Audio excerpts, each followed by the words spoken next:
Welcome to Pindar Poetry. We hope you learned something new. You start by powering down and unplugging the PSU, then ground yourself to avoid ESD.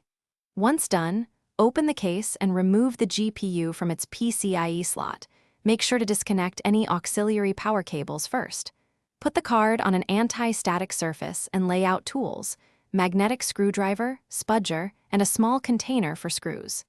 Now, remove the PCIe bracket screws and begin undoing the visible backplate screws. Work methodically so you know which screw goes where.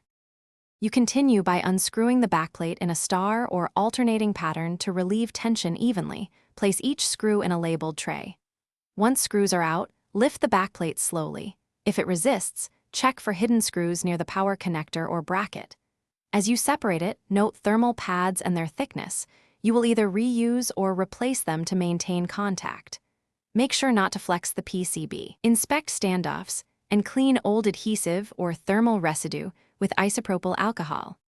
You finish by aligning the replacement backplate over standoffs and thermal pads, then thread screws by hand to avoid cross-threading.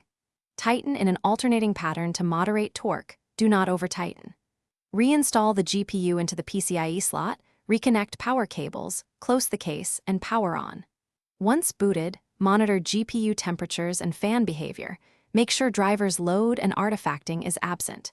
If you see high temps or instability, power down, reseat the backplate, check for misplaced pads or stray screws, and test again. Thanks for watching. Consider subscribing if we helped you.